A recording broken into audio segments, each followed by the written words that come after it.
வணக்கம். மாலை முரசு செய்திகளை விரிவாக பார்ப்பதற்கு முன் தலைப்புச் செய்திகளை பார்க்கலாம். முதலமைச்சர் விஜயை அவதூறாக விமர்சித்த வழக்கில் கைது செய்யப்பட்ட திமுக முன்னாள் அமைச்சர் அனிதா ராதாகிருஷ்ணன் ஜாமீனில் விடுவிப்பு. ஆத்தூர் காவல் நிலையத்தில் 10 நாட்களுக்கு கையெழுத்து போட வேண்டும் என்ற நிபந்தனையுடன் ஜாமீன் வழங்கினார் நீதிபதி சிதம்பரம்.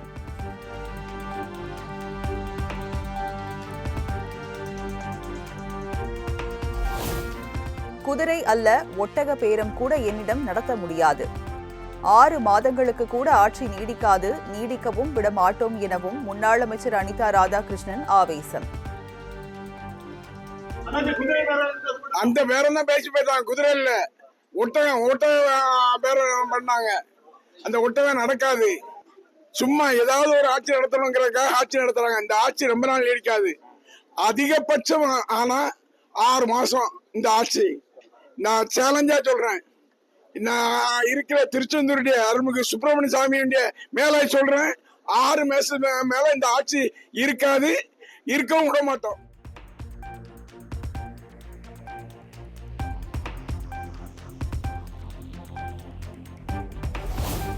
இன்னைக்கு வந்த கட்சிக்கு நாங்க பயப்பட வேண்டுமா என அனிதா ராதாகிருஷ்ணன் கேள்வி.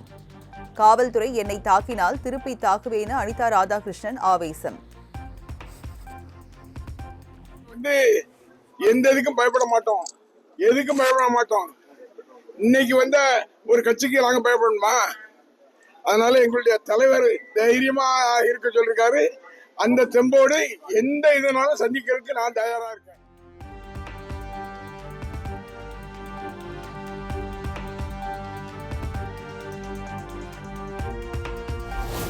எம்எல்ஏ பதவியை ராஜினாமா செய்துவிட்டு தாவேகாவில் இணையுமாறு தன்னை கட்டாயப்படுத்தியதாக அனிதா ராதாகிருஷ்ணன் குற்றச்சாட்டு.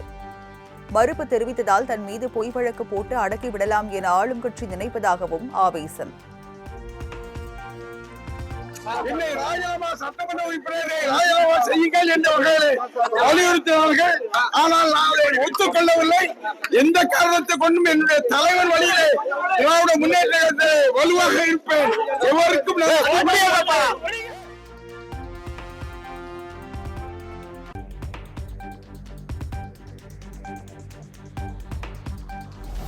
திமுக எம்எல்ஏ அனிதா ராதாகிருஷ்ணன் கைது செய்யப்பட்டதற்கு திமுக தலைவர் மு.க.ஸ்டாலின் கண்டனம். தொகுதியில் ஆய்வு மேற்கொண்டு மக்கள் பணியில் ஈடுபட்டு இருந்தவரை அவசரமாக கைது செய்ய வேண்டிய அவசியம் என்ன எனவும் கேள்வி.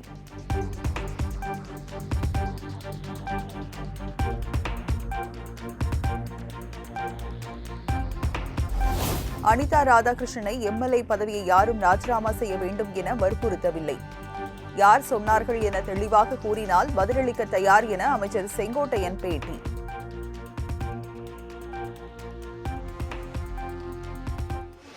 அனிதா ராதாகிருஷ்ணனை பொறுத்தவரை ராஜினாமா செய்யுங்கள் என்று யாரும் வற்புறுத்தவில்லை. ஏதோ செய்தியை சொல்ல வேண்டும் என்று சொல்லியிருக்கிறாரே தவிர யார் வற்புறுத்தினார் என்ற நிலையை தெளிவாக எடுத்து சொன்னால் அதற்கு பதில் சொல்ல இயலும்.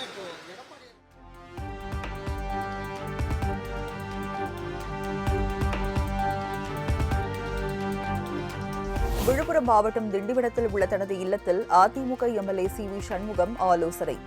சி. விஜயபாஸ்கர், எம்.ஆர். விஜயபாஸ்கர் தாவேகாவில் இணைந்த நிலையில் அடுத்து என்ன செய்யலாம் என தனது ஆதரவாளர்களுடன் முக்கிய உரையாடல்.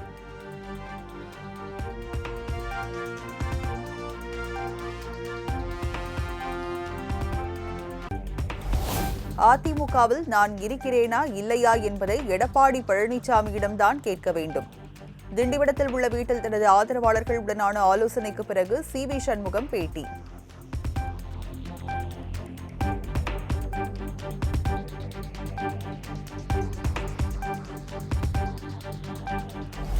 திண்டிவனத்தில் உள்ள அதிமுக எம்எல்ஏ சி.வி. சண்முகத்துடன் தாவேகா நிர்வாகிகள் திடீர் சந்திப்பு. அண்மையில் எடப்பாடி பழனிசாமி மீது சி.வி. சண்முகம் கடும் அதிருப்தி தெரிவித்திருந்த நிலையில் ஆளும் கட்சி நிர்வாகிகள் சந்தித்ததால் பரபரப்பு.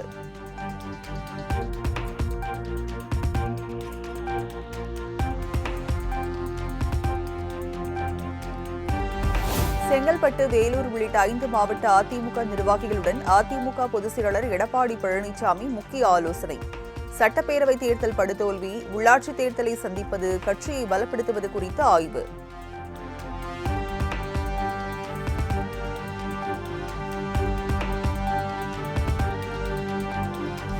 நம்மால் பலனடைந்தவர்கள்தான் மாற்றுக் கட்சிக்கு செல்கிறார்கள். அவர்களை பொருட்படுத்த வேண்டிய அவசியம் இல்லை.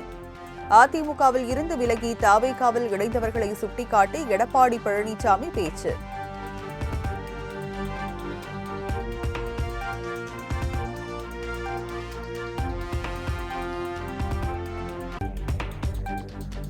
விரைவில் புதிய நிர்வாகிகள் நியமனம் நடைபெறும் என்பதால் யாரும் சோர்ந்து போக வேண்டிய அவசியம் இல்லை. இனி மாவட்டந்தோறும் அதிமுக நிர்வாகிகளையும் மக்களையும் நேரடியாக சந்திப்பேன் என்றும் வேலூர் மாவட்ட நிர்வாகிகளுடனான ஆலோசனையின் போது இபிஎஸ் திட்டவட்டம்.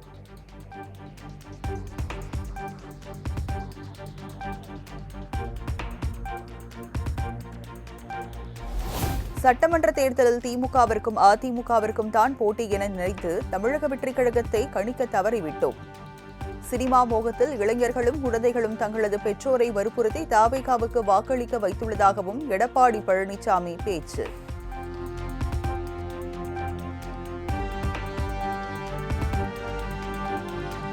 எம்எல்ஏ பதவியை விஜயபாஸ்கர் ராஜினாமா செய்ததை சபாநாயகர் ஜே.சி.டி. பிரபாகர் ஏற்றுக்கொண்டதை ரத்து செய்ய கோரி அதிமுக வழக்கு. சபாநாயகர் இயந்திர தினமாக முடிவெடுத்ததாக கூறி அதிமுக கொறடா அக்ரி கிருஷ்ணமூர்த்தி சார்பில் சென்னை உயர்நீதிமன்றத்தில் மனு தாக்கல்.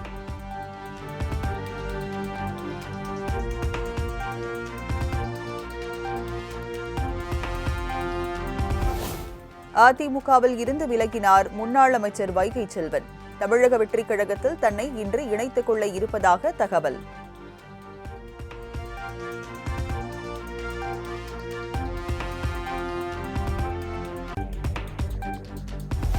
அதிமுகவில் இருந்து விலகி தவேகா இணைந்த விஜயபாஸ்கர் எம்.ஆர். விஜயபாஸ்கர் சென்னை பட்டினப்பாக்கத்தில் முதலமைச்சர் விஜயை இன்று மரியாதை நிமித்தமாக சந்திக்க உள்ளதாக தகவல்.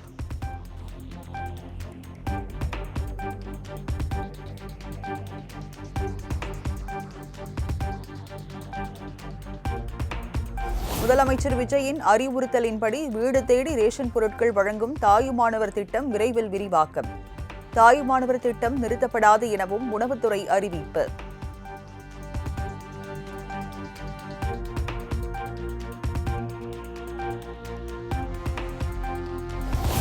தமிழ்நாடு பட்ஜெட் குறித்து 2வது நாளாக முதலமைச்சர் விஜய் ஆலோசனை. ஊரக வளர்ச்சித்துறை, நெடுஞ்சாலைத்துறை அதிகாரிகளுடன் ஆலோசனை நடத்தினார்.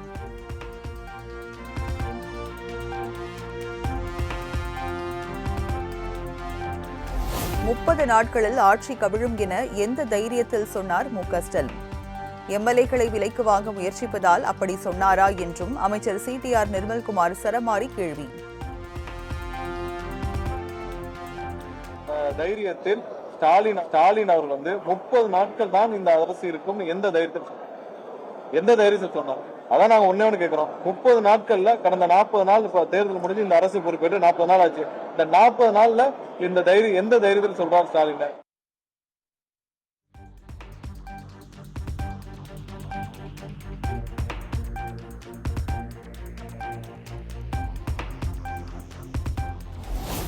குதிரை பேரத்தில் ஈடுபட வேண்டிய அவசியம் எங்களுக்கு இல்லை.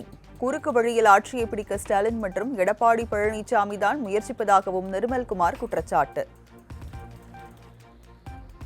அப்ப நீங்க குதிரை பேரம் சொன்னா நாங்க எந்த பேரத்திலும் இதுவரை யாரும் இன்வால்வ் ஆனதில்லை. இதுவரைக்கும் திமுக சேர்ந்த முன்னாள் அமைச்சர்களும் திமுக சேர்ந்த ஸ்டாலின் அவர்களும் அவருடைய தலைவர் ஸ்டாலின் அவருடைய மகன் உதயநிதி டைரக்ஷன் போயிருந்தா இந்த அனைத்து குதிரை பேரம் நடந்துட்டு இருக்கு. அதற்கான ஆதாரத்துடன் இன்று பலர் கைது செய்யப்பட்டு வர்றாங்க.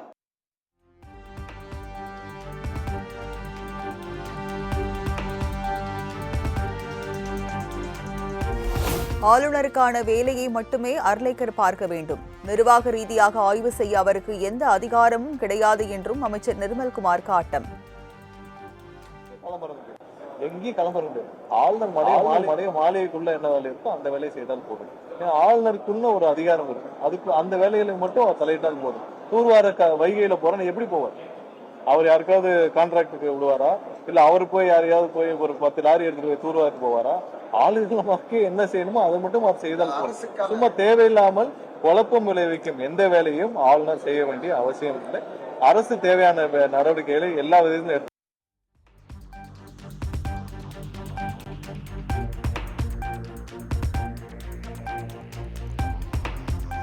ஊத்தங்கரை தாவைக்க எம்எல்ஏ இளையராஜாவிடம் குதிரை பேரத்தில் ஈடுபட்டதாக தொடரப்பட்ட வழக்கு.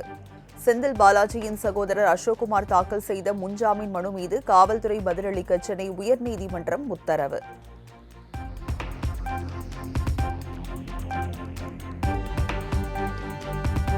தமிழ்நாடு முழுவதும் மாநகராட்சி, நகராட்சி மற்றும் பஞ்சாயத்து அலுவலகங்களில் லஞ்ச ஒழிப்பு போலீஸ் நடத்திய திடீர் சோதனையில் 57,98,000 பறிமுதல். கணக்கில் வராத ரொக்கம் 31,27,000, சந்தேகத்திற்கு இடமளிக்கும் வகையில் ஜிபே பரிவர்த்தனை செய்யப்பட்ட 26,70,000 கண்டுபிடித்தது லஞ்ச ஒழிப்புத்துறை.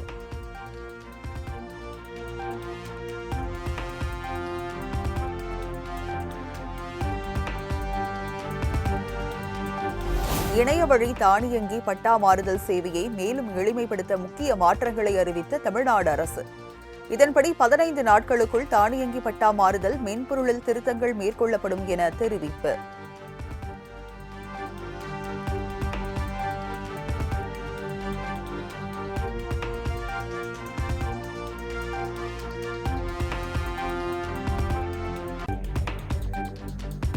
மேகதாதுவில் அணை கட்டி தமிழ்நாட்டிற்கு தண்ணீரை நிறுத்தி இனப்படுகொலை செய்ய கர்நாடக அரசு முயற்சிப்பதாக அன்புமணி ஆவேசம். மேகதாதுவில் அணை கட்டினால் தமிழர்களின் வாழ்வாதாரம் முற்றிலும் பாதிக்கப்படும் எனவும் வேதனை. தண்ணி கொடுக்காம பசி பஞ்சம் ஏற்படுத்தினா இது கிட்டத்தட்ட இனப்படுகொலை மாதிரி தான். இலங்கையில குண்டு போட்டு தான் இனப்படுகொலை செஞ்சாங்க. இங்க தண்ணி நிறுத்தி இனப்படுகொலை செய்யற சூழல். இனப்படுகொலைன்னா சாப்பாடு இல்லைன்னா எங்க போவோம்?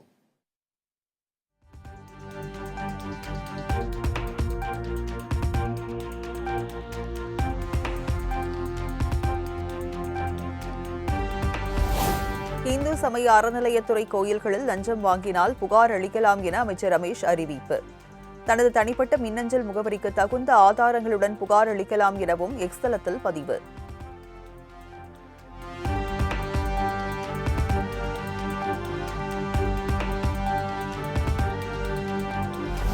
போதைப்பொருள் கடத்தல் வழக்கில் இலங்கை நீதிமன்றத்தால் தண்டிக்கப்பட்டு இந்தியாவிற்கு நாடு கடத்தப்பட்ட நபருக்கு தண்டனை குறைக்கப்பட்ட விவகாரம்.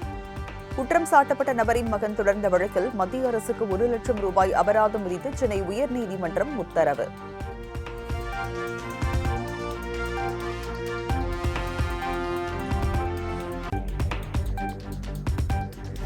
தமிழ்நாடு மற்றும் புதுச்சேரி பள்ளிகளில் பணிபுரியும் ஆசிரியர்களுக்கான இன்றும் நாளையும் நடைபெறுகிறது சிறப்பு தகுதி தேர்வு. முதல் தாள் தேர்வை 61,386 பேரும், இரண்டாவது தாள் தேர்வை 1,67,743 பேரும் எழுத ஏற்பாடு.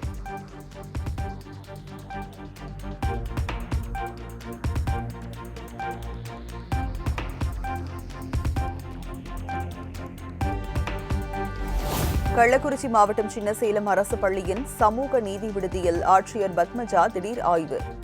சமையல் கூடத்தில் எலி கடித்த தக்காளி இருந்ததால் ஆவேசமடைந்த ஆட்சியர் இனி இதுபோன்று நடைபெறக்கூடாது என ஊழியர்களுக்கு எச்சரிக்கை.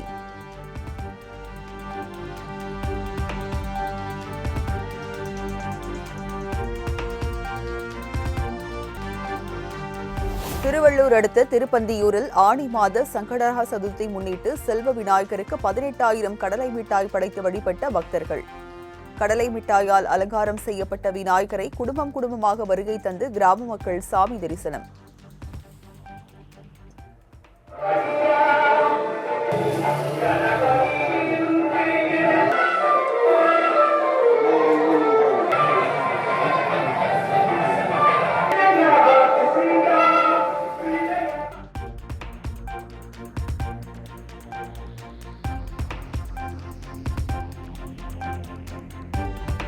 தேனி மாவட்டம் பெரியகுளம் அருகே ஸ்ரீ சோனைமுத்து கருப்பசாமி கோவிலில் குடமுழுக்கு விழா கோலாகலம். ஆயிரக்கணக்கான பக்தர்கள் கலந்து கொண்டு மனமுருக வழிபாடு.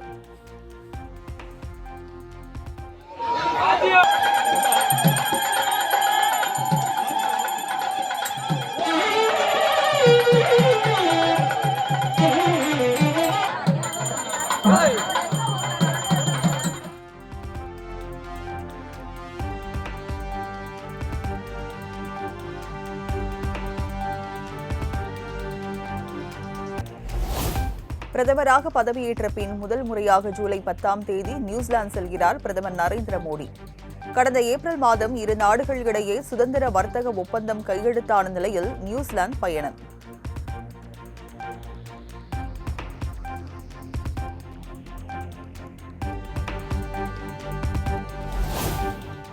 பசிபிக் பெருங்கடலை வெப்பமாக்கும் எல் நினோ நிகழ்வு தொடங்கிவிட்டதாக உலக வானிலை அமைப்பு அதிகாரப்பூர்வமாக அறிவிப்பு.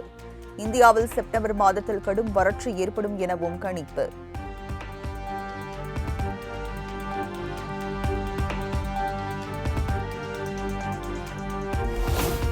எல் நினோவை முன்னிட்டு நாடு முழுவதும் உள்ள நீர்நிலைகளை கண்காணிக்க மத்திய அமைச்சர் அமித் ஷா உத்தரவு. போதிய மின் விநியோகத்திற்கான நடவடிக்கைகளை எடுக்கும்படி மத்திய மின்துறை அமைச்சகத்தின் செயலருக்கும் ஆணை.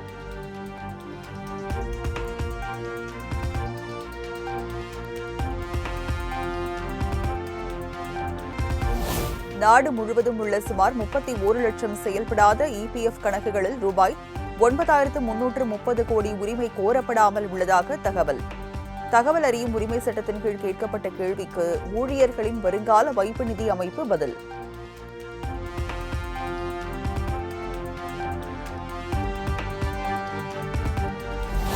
பக்தர்களின் வருகை அதிகரிப்பால் லட்டு விற்பனையில் புதிய உச்சத்தை தொட்ட திருப்பதி தேவஸ்தானம்.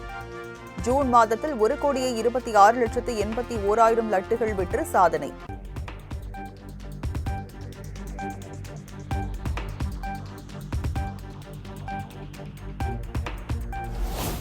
பெண்களுக்கு எதிரான குற்றங்களை தடுக்க துர்கா வாகினி என்ற சிறப்பு படையை பயன்பாட்டிற்கு கொண்டு வந்தது மேற்கு வங்க அரசு. பொது இடங்களில் பெண்களுக்கு ஏற்படும் அச்சுறுத்தல்களை தடுத்து குற்றவாளிகள் மீது உடனடியாக நடவடிக்கை எடுக்க களமிறக்கப்பட்ட பெண் போலீசார்.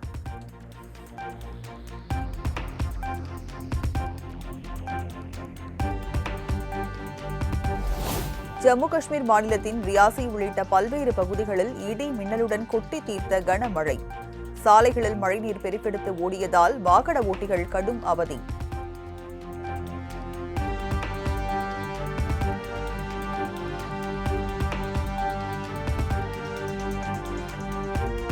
தொடர் கனமழை காரணமாக மத்திய பிரதேசம் நர்மதா ஆற்றில் கரை புரண்டு ஓடும் தண்ணீர். தாழ்வான பகுதிகளில் உள்ள கரையோர மக்களுக்கு வெள்ள அபாய எச்சரிக்கை.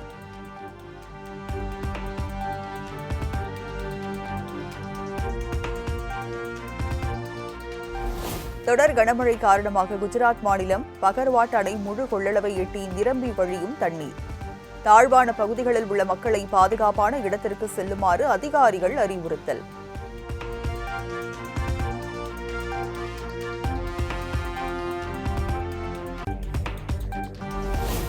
லண்டனில் விமர்சையாக நடைபெற்று வரும் விம்பிள்டன் டென்னிஸ் தொடர். ஸ்பெயினின் ஜெசிகா புவஸை வீழ்த்தி 4வது சுற்றுக்கு முன்னேறினார் அமெரிக்காவின் ஜெசிகா பெகுலா.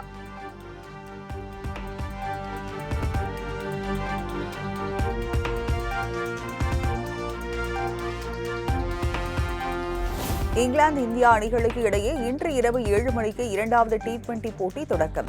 முதல் ஆட்டம் மழையால் ரத்து செய்யப்பட்ட நிலையில் 2வது போட்டியை வெல்லப்போவது யார் என ரசிகர்கள் எதிர்பார்ப்பு.